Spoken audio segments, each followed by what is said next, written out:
Hi, I'm Josh. I was born in poverty-laden Flint, Michigan to a blue-collar working family. I went from pulling weeds, washing dishes, and delivering pizzas to building a small business doing over $150,000 a month. I sold it and moved to Costa Rica with my wife and 4 kids. And on this podcast, we explore the secrets and the strategies that I used to win. Building your business is one of the hardest things you will ever do. So let me finally help you automate, grow, and someday sell your company. Hey everybody, thank you for hanging out with me today. This is Josh coming to you from Las Vegas. I'm doing a little traveling, having tons of fun, and the most fun part of my day today is the conversation I'm about to have with AC Lockyer. Now, a lot of you guys may know AC. He's kind of an urban legend. He's accomplished a lot in business, and he's done some things that some of you won't even believe. I'm going to let him unpack his history in a second here, but I just want to say welcome, AC. Thank you for taking time to hang out with me. Thanks, Josh. It's a blast. Absolutely. And talking about business and being passionate, and even in the pre-interview when we were just talking, I had goosebumps a couple times. I feel like we're very like-minded. You're far more ahead in the game of business than I am. But, when I grow up, I want to be the type of guy that you seem to be. And, with your history, you've accomplished some mega things. You had businesses in Florida that you started out of college, and I'll let you explain that grew to almost the $5 million mark. You guys were crushing it. And then you said there was a one branch that you opened because you had multiple locations that did over $150,000 the first month you opened it. I know that stuff doesn't happen by accident. I know you're doing other things now, but can we go back in time and tell us a little bit about your story and how this started and kind of what happened in Florida with the pressure cleaning and the soft washing business? Yeah, it's a great story, especially when I see where other people are starting. Like I was telling you in the pre-interview, I'm a fan of the underdog. I really like to help people. And the person who helped me was my dad. It's funny because, we were talking earlier, I'm actually sitting in my son's dorm room. You're in a hotel room in Las Vegas. I'm in a dorm room in Abilene, Texas. Now, most people have not heard of Abilene, Texas, but it's Abilene Christian University, where both of my kids have gone to college, and my wife and I went to college. That's where we met. And I got kicked out of Abilene Christian University 26 years ago. And I'd love to say it's because they caught me playing at some nightclub, and it was a footloose kind of moment, and the church kicked me out and stuff. But it's not quite as exciting. I just really suck at math. And after failing fundamentals for algebra 3 times, so I had to take remedial math classes to even be able to get college credit. After failing fundamentals for algebra 3 times, my advisor called me in and said, son, you need to stop spending your daddy's money and go out and get a job like all the working folks out there. Ooh, what was that like? In that moment, you're a young man. What did that do to your ego and your confidence? Were you worried about it? Were you not? What were you thinking when that happened? Well, what I was thinking was I was actually here for a ministry degree, and wanted to be a pastor, wanted to be a preacher. And I'm thinking to myself, as a lot of people do with math, what in the heck does math have to do with ministry? Just get me through this college program so I can go out and get a job. And for somebody to look at me and say, nah, you're not quite college material, AC. We're going to take a pass on you. Made me feel like they were saying I'm going to take a pass on AC Lockyer, and that hurts you to your core. But it was a stone in my path that deflected me onto another course, which ended up being a better course. Yeah, I hear you there. It's crazy. And sometimes people like us, because I went to college briefly. I always joke that I stopped by, right? Yeah. And it's like I'm a square peg trying to fit in a round hole. And I love learning. I love consuming content and educating. But especially with the internet now, the young businesses have the most incredible advantages because of the access to education. Universities do not have education, cornered. They're not the gatekeepers of that anymore. It's just out there, right? No, absolutely. Yeah. College universities were just a place to house all of the thinkers and the thought provokers and the thought leaders of the time, and that's changing rapidly. I mean, they would create a university, give them all a job, have them teach courses and lecture and all, and it was a way to take all the intellectuals and make sure they had a paycheck so that they didn't end up being poor and begging on the streets because they were intellectuals. And they could shape young minds and shape souls and shape people and send them out to do great things. And now the internet is starting to become the clearinghouse, or the house to house the thought leaders and the intellectuals and the people that are driving industry and entrepreneurship and just product innovation today. It's amazing. So you get kind of the boot out of there. You hit the stone. You go on the different path. You get in your truck. You drive back to Florida, and you start a business, pressure cleaning. And you obviously know nothing. What was that like in the beginning, and how in the heck did you get to almost $500,000 a month in revenue? It's crazy. You're having $300,000-$400,000 months. What the heck happened in between there? Well, my father was an entrepreneur. My grandfather was an entrepreneur. My grandfather actually owned several businesses. He owned Elite Appliances, which later got bought out by Toastmaster. He was part of the invention of the pop-up toaster, the electric blender, and the fountain soda machine, and did a lot of entrepreneurial inventor kind of stuff. He had a driftwood furniture business. My dad actually had to leave high school his sophomore year as a straight A student to take over one of the family businesses because my grandfather had gotten too sick to work and was in the hospital most of the year. And so as a 15-year-old kid, he was running around on a motor scooter repairing appliances. Built that up. We always lived very, very well. I really wanted to be a lead singer in a heavy metal rock and roll band, Josh. That's all I wanted to do. Well, don't we all? I mean, that's the dream, right? I mean, that was the dream, and, I grew my hair out and did all that kind of stuff and played in bands. But this entrepreneurial gene, this, those things in your life that you can't fight anymore. You just know that you're built to do something. Yep. Your talents and everything lean, your inklings, all of your leanings go a certain way. And so when I got out of college, I proposed to my girlfriend Karen at the time, who's now my wife, and she became my fiance. I was driving back to Florida. This was before cell phones, so I'm stopping at the rest stops, calling home collect to let my parents know that I'm still alive. And I said, Dad, you've helped other people start businesses. I want to start a little business so I can support Karen and we can get married. What do you think would be a good idea for a business? And he said, well, the family painter, during the process of painting the house, pressure washed the outside of the house. He pressure washed the roof, and man, the roof came out great looking, made the roof look like brand new. He said, it seems to me like that would be a great business. So the rest of my 24-hour drive coming back home, I was probably at the halfway point when I got that unveiled on me. So the next 12 hours, I thought about roof cleaning. I'm looking at roofs, and I'm seeing these streaks on the roofs and all. And I'm like, well, this might be a nice little business. Came back to Florida, and my catalyst or my desire, or the thing that drove me in this, was I was getting married. I needed to support my wife. And which was the funny thing is, as soon as we got married, man, we were fertile myrtle. She was pregnant 3 months after we got married. We got a baby on the way. And, you got to put your nose to the grindstone to make something happen. Yes. And, started this business literally, as I told you earlier, with a $1,500 Mitsubishi pickup truck. It was called a D50. It was actually a Dodge truck made by Mitsubishi, a D50 long bed, and a $400 pressure washer that we bought at Sam's Wholesale. And I went out and started cleaning roofs. And it's a great story. And people already know this. I don't want to be redundant, but I started with a Chevy Cavalier with a ladder on my roof. But by the way, for those of you wondering, there's no ladder racks on a Chevy Cavalier. Like, I just put it, on the roof, which is so ridiculous. I would go hide my car when I do estimates, and then I'd walk 2 or 3 blocks, do the estimate, and then when I'd show up for the appointment, people were mortified, But my mom always said, don't despise small beginnings. And I want to transition a little bit, because you'd mentioned that you're a huge fan of the underdog, right? And I was the underdog. I was actually the first entrepreneur in my family. You had some advantages there with some guidance and wisdom and things, but you were an underdog in your $1,500 truck, right? And then on the internet, there's underdogs everywhere. They're trying to make a living. They're trying to do it, but these so-called professional companies, sometimes they're so mean to the underdog.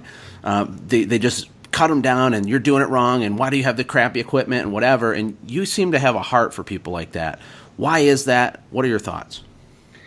Well, a lot of people have asked us why at Soft Wash Systems, which is my latest business, why we didn't go the route of franchising. And it's because if we went the route of franchising, people would have to come up with an initiation fee of $20,000, $30,000 to purchase their territory, have to make an investment of $20,000 or $30,000 in equipment, buy a $20,000 or $30,000 truck, spend $20,000 or $30,000 on collateral materials and websites and licensing and insurance and all that stuff. And before they know it, they spent $100,000 just to start a business. And that's not where my heart was. Where my heart was is I heard a quote a few weeks back ago, and it may have been, I don't know, I may be ripping off some of your stuff. It may have been at a big convention, or somebody else mentioned that Henry Ford actually killed 3 car companies before he got it right. And that really struck a chord with me is how many overnight successes and how many multimillionaires or billionaires that are out there that had to fail before they could succeed. And when I say that I really cheer for the underdog, I've been the underdog several times in my life, and I've done incredible stuff like you mentioned. Like winning the Redfish Tour National Championship my rookie season. Those types of things, you're like, wow, how do you do that? Well, there's always a yin and a yang to it. My story ended 6 years ago with an extremely horrid family business breakup, and literally having to walk away from my last business before this one with my last $250 in my pocket. And really looking at, if I did anything in the future that helped other people get into business, that it had to be a situation where they could literally do it themselves with their last $250 in their pocket. Wow, that is powerful. I mean, if you struggle and grind and fail and have the pain and suffering, I call it walking through the fire. If you do that for a couple decades, eventually you become an overnight success, right? Yeah, exactly. So you got these guys you're helping and serving now, and obviously you're a technical expert. I mean, that's how I perceive you. Okay, so on the technical side of the pH of the chemical with the application of the PSI, of all that stuff, you get all that stuff. But let's talk a little bit about like details and the other things that are important in a business, because I see a lot of guys, maybe you see this too, that focus, in my opinion, way too much on what I call technical perfection. I wrote a blog post called The Technical Perfection Deception. But right. They don't worry about the back end of their business, the systems, the customer experience, the touch points, the follow-ups, all that other stuff, which to me is everything. Do you see that to be true? What do you have to say in regards to that? Well, I think one of the things that's made me very successful is, of course, my dad was very obsessive compulsive. So growing up, it was, son, go out and wash the trucks. Okay, went out and washed the trucks. He'd come out to inspect them and say, oh, you're not done. And he'd take his hand, he'd wipe up underneath the wheel well and pull out his fingers and say, they're still dirty.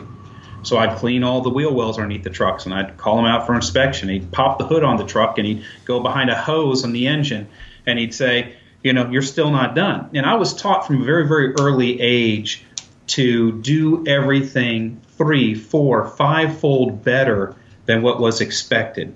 So I think one of the biggest key ingredients to doing a business is don't do it good enough. Don't ever let the words good enough flow through your mouth. And then number 2, because I'm a fisherman and I have a huge amount of experience with fishing and fishing professionally, is systems are huge. We call it establishing a pattern. When you catch a fish, ask why you caught the fish, what line it was on, what lure it was on, what color was the lure, how long was the rod, was it in 3 foot of water, was it in 6 foot of water, was it on a rocky bank, was it on a grassy point? Because once you identify why you had that success and you make a few more casts, you're going to catch another fish. And if you catch another fish in the same pattern that you caught the last fish, and you've established that pattern, now you can systemize it, and you can go out on tournament day and replicate that system or that pattern over and over and over again to gain success catching that certain size fish to win the tournament. Yes. So systems in your business, I always say when I'm doing my seminars, systemize the good stuff, not the bad stuff. Don't replicate the bad stuff. Replicate the good stuff. That's a huge thing. And then because, I'm actually diagnosed OCD and ADHD. So, you know what that makes, Josh? I don't know. It sounds like quite the cocktail mixture. That makes an obsessive that can't pay attention to their projects. Those are like completely mutually exclusive. Your brain must be crazy in there. So, but what that was is most people would say, well, woe is me. I'm screwed up. My wiring's all wrong. I've got all the excuses in the world that I need to not be successful. But what it did is it made me a systems monster because I cannot function without systems. Everything's got to have a basket. Everything has to have a place. Everything has to have an order. Everything has to have a process. Everything, for me not to miss things and drop the ball and to get distracted and all, I've got to have literally a path for every process that goes through my company. And because of that, it's made me and Softwash Systems incredible content generators and system generators and process generators and being able to give people exacting maps that they can follow to get their business to a successful point to support them. Man, there's so many things I want to say. I'm trying to organize my thoughts, but entrepreneurs sometimes they think they're the smartest person in the room, right? There's a little bit of false pride, especially with new entrepreneurs sometimes. And, usually the world kind of smacks that out of you through pain and suffering. But they think they can remember everything in their head. They think that they cannot drop the balls, even though there's 27 balls. Like, I got this. I'm me. I'm awesome. I'm going to, but that's such a huge mistake. And you being OCD and ADHD at the same time, it kind of forced you to systemize.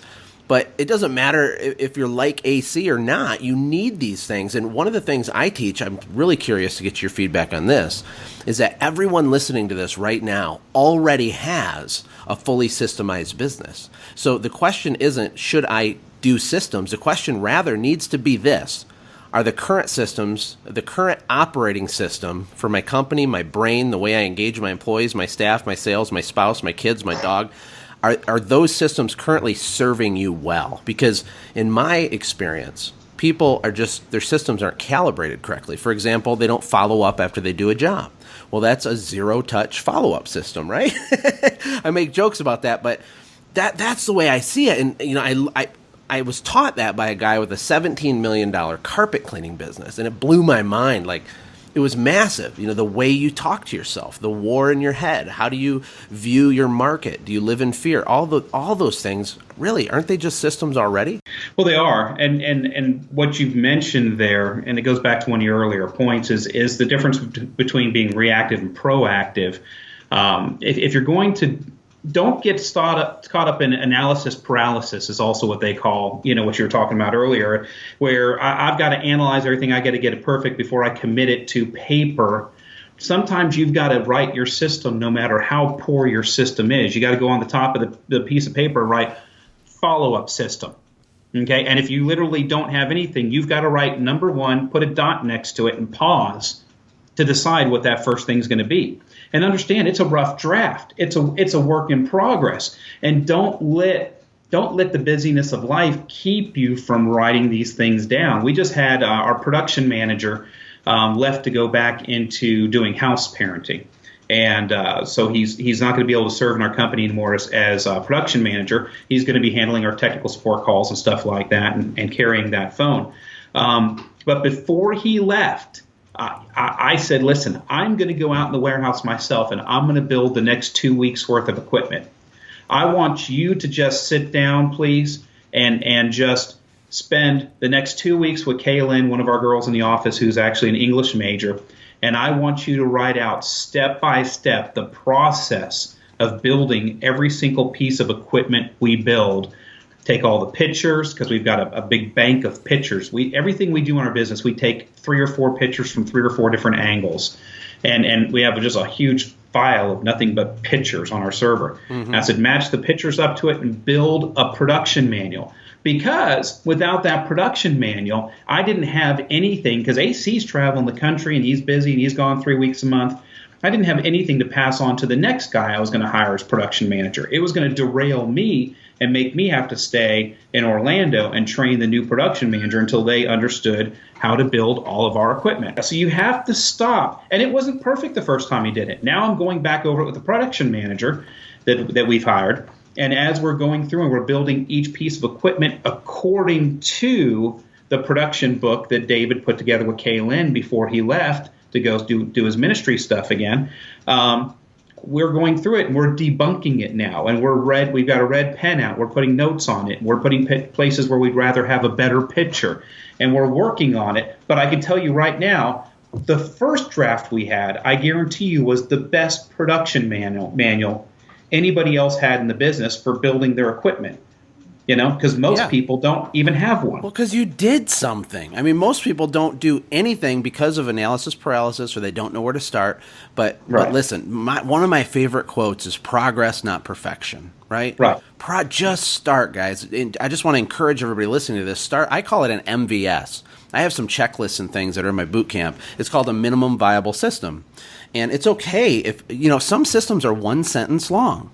They're one sentence. That's it. The way you answer the phone, maybe the script you say, or the way you introduce yourself, or whatever. I mean, we had a system for who ordered toilet paper for our office, because it got to a point where we have 20 plus grown men coming in and out and they're sweaty and it's a long day and they need to go to the bathroom and there's no toilet paper, and it was like a disaster. And it's like, well, so we wrote like a paragraph system, delegated it to the right person, coached him on it, and then that was it. That problem didn't happen again. And it's about being intentional. I love the word intentional because everybody works super hard, but there's a difference between being productive and just sheer effort.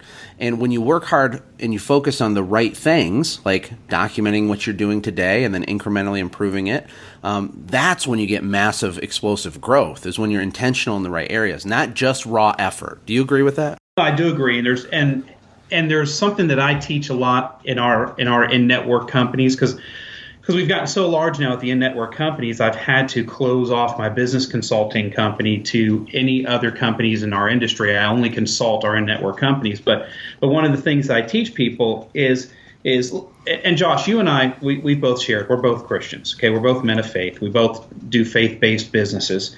And when you look at the Bible is a book of systems. It's a book, this is a book of history. Okay, but it's also a book of systems. This is how you get closer to God. This is how you save your eternal soul. This is what you need to do to have a relationship with God. Okay, mm-hmm. and it goes all the way back to the Ten Commandments. Nobody knew what bad was. Fine, go out and covet your neighbor's wife. Nobody knew it was wrong until they put the Ten Commandments together and they said, hey, guys, stop going out and committing adultery or coveting your neighbor's things and doing all this stuff, until somebody wrote it down and said, this is not right behavior. Same thing in your company. Until you put together systems, or you put together that employee manual, or you have nothing to judge your employees by or hold them accountable. Because if somehow after you spent that time putting together the toilet paper system, if you had walked into that bathroom and there was not a roll of toilet paper available for you, okay, then you would have had to have held somebody, and this is a big word for me in my organization, you would have had to hold somebody accountable for that system or process not being completed. Until you create that system and process, you have nothing to judge the performance of your employees against. Right. And there's no benchmarks. There's no baseline. Yeah. And then the inmates run the asylum. You know what the hardest part about what you said is, AC, I think, is holding ourselves accountable. Because every huge enterprise starts with one guy and an idea, right? I mean, Sam Walton, whatever the story is, Henry Ford, these were little babies and they grew to be toddlers and little kids, and at some point they had passion and inspiration and they started something. I mean, in the beginning, it's very, very, actually, a lot of the times as an entrepreneur, it's very lonely. And it can be very alienating if you're not networking or you don't have mentors and stuff. So do you have any tips for us on how to hold yourself accountable? Is it just raw willpower? I mean, what do you do? Are you part of a mastermind group? Do you have accountability partners? How does the little guy with 1 or 2 employees buckle down and make this stuff happen? Well, I think you need to have at least one accountability partner in your life. And this is a Christian principle. That person that you're honest with, that holds you accountable, that can look at you and say, hey, cut the bull crap, what's really going on in your life?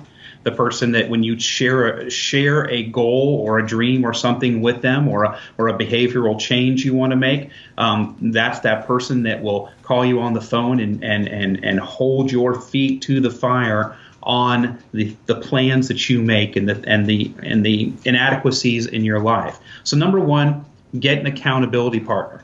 Okay. Number two, I'm a part of a group called Dream Builders. And I mean, literally, we've got in my Dream Builders group, I've got 2 billionaires, okay, in that group. But you know, they're people that have dreams, and we all help each other with their dreams and everything. And it's a group of Christian businessmen that focus on helping other people's dreams happen in this group of businessmen. And find a group that can help you dream, that's not going to look at you, because most people as an entrepreneur, when you share your crazy idea with them. I remember when we were talking to a guy that was a vice president of First Union Bank in Orlando, Florida, having lunch with him after church, and we shared our idea about roof and exterior soft washing with him. And he thought we were fools. Why would anybody want to clean a roof? That's a stupid idea. If I was a banker, I'd never loan you money for that, everything else. Okay. And now look at where soft washing is now, 25 years later. I mean, soft washing is the biggest thing happening in the exterior cleaning industry, bar none. Okay. And everybody thought, not everybody, but the majority of people, when I mentioned it to them 25 years ago, thought it was dumb. Never looked up on the roofs, never even, why soft wash your house? I can pressure wash it. I mean, people were putting shoes on their horses and they didn't see a reason to change. Right. And, so find a group of people it's okay and it's safe to dream with. They're going to look at you and go, I think that's the greatest idea ever, even when it's stupid ideas. Because even your stupid ideas need affirmation sometimes, because sometimes those are the ideas that rock. Well, even stupid ideas can be wildly profitable. I mean, look at the Pet Rock, right? The Pet Rock, seriously? And I wasn't even alive during the Pet Rock, but that's like the most legendary, silly idea I've heard of that was a wild success. I made some notes when you were talking. I'm getting fired up here. Number one is you have to cut out the negative, life force sucking people out of your life like the cancer that they are. It doesn't mean you're mean to them. It doesn't mean that you're rude to them. You think you're better than them. No, you have to position yourself to be around people who can enhance you. I mean, if you're the smartest person in the room, get in a new room. You have to stretch yourself. And the other thing I wrote down was you have to protect your dream. And you alluded to that too. You have to be careful with who you share these things with, because business is a mental war. It is a war inside our brains. And when we have negativity or we share our dream too loosely with people who shoot it down, who really have nothing positive to add, why do we give authority to these people to speak into our life? And I also, have you ever heard the phrase big, hairy, audacious dream? But, it's okay to have a big, hairy, audacious, ginormous, scares yourself, it's so big of a dream. It's okay. But make sure you tuck it in your pocket and unleash it around the people that can add value to that and add value to you, right? Yeah, I mean, one of the biggest things that I had to do this year back in January, beginning of February, is I had to realize that Facebook had a little button on it called the block button. And I went through and systematically over about a 3-month period of time, I started blocking people that I deemed, not necessarily bad people, but they were just people that were not positive influences on my life or my dreams or the path we were taking for the 120 companies we have around the country and trying to nurture them and all. And there's some organizations that we've had to pull ourselves out of because they were not positive for what we were trying to accomplish. And it's funny, after I blocked about 14 people from my Facebook, all of a sudden my Facebook feed cleaned itself up and it was all positive again. That's what you have to do is you've got to, the Bible says, throw off all things that so easily hinder you.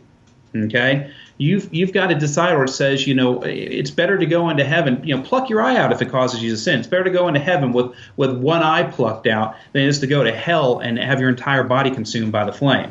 Okay. Mm-hmm. There are decisions we have to make as entrepreneurs that if we're going to climb those mountains, have those victories, win those battles, win those fights, and get that product out there, bring it to market, get people to appreciate our product and monetize our dreams. If we're going to do that, man, we can't have those negative people around us. You have got to clear house when it comes to that. Well, what I'm hearing you say is we have to say no to certain things. And one of the biggest I see this as a majorly prevalent problem right now for everybody, not just entrepreneurs. And the lie is this: if you can fit it in, you can have it all, right? If you can fit in 1,700 Facebook friends, you can be connected deeply with all of them. If you can do 27 different businesses at the same time, you can win at all of them. And succeeding comes down to focus and saying no. You have to learn to say no to certain relationships, to certain negative, influences in your life, certain decisions and behaviors. I mean, this stuff's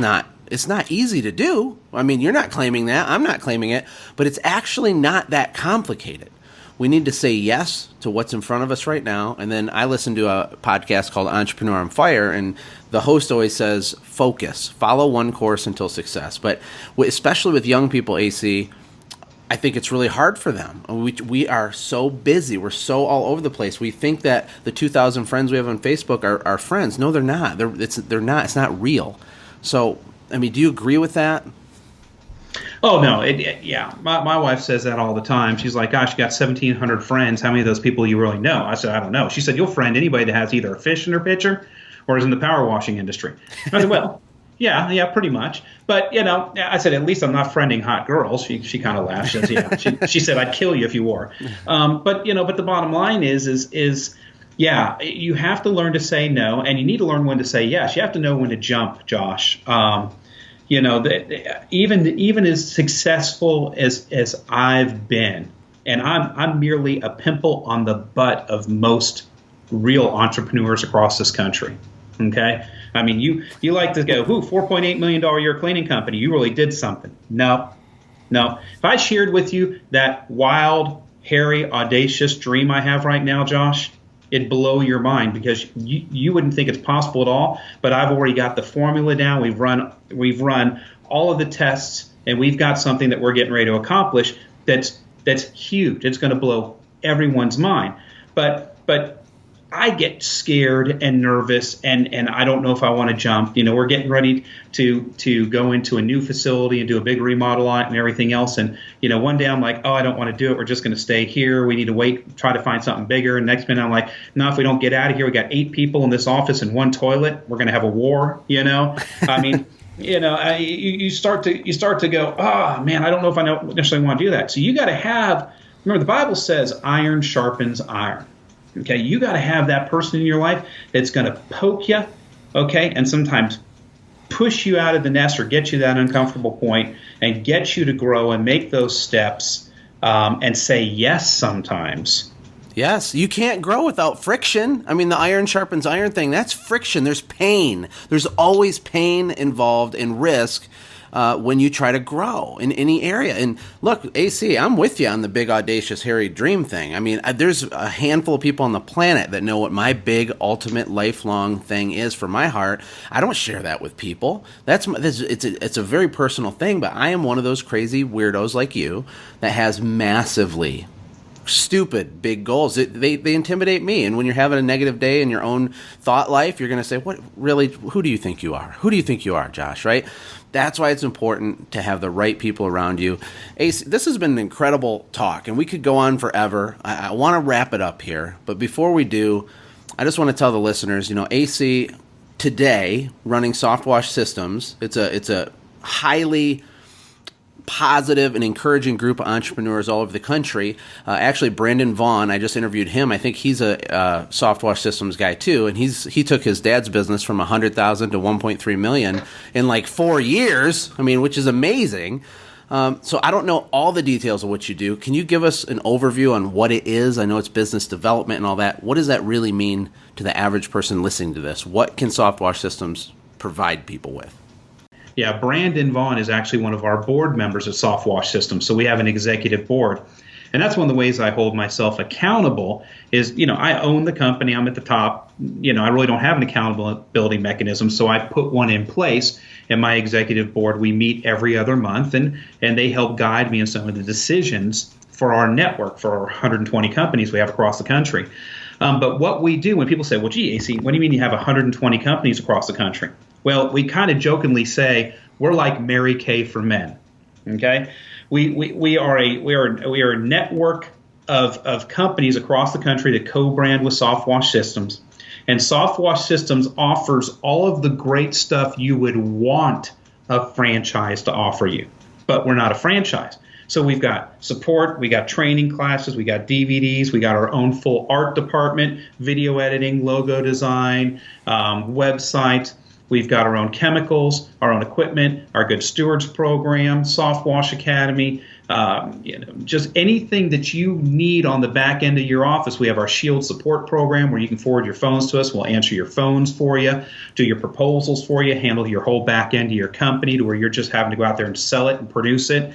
We are that ultimate support vessel for the entrepreneur. And like I told you earlier, we're a business development company that just so happens to sell soft washing products. I mean, a good day for me, we were talking earlier about measuring your performance. Sometimes you can have a good day fishing without catching a single fish. Mm-hmm, mm-hmm. If fishing was catching all the time, they would call it catching, not fishing. Okay. I went to Alaska once and did some halibut deep sea fishing, and it was really expensive. And I asked the captain when we were going out, I said, "Do we get our money back if we don't catch anything?" And he looks at me all like with his lazy eye, and he says, "You paid for fishing, not catching." That's right. That's right. So some of my best days for me and what we do at Softwash Systems is when I get that person that calls me that's distressed, that has bought the equipment of the month that they saw at the latest show, that they've got a flatbed or a trailer full of crap, okay?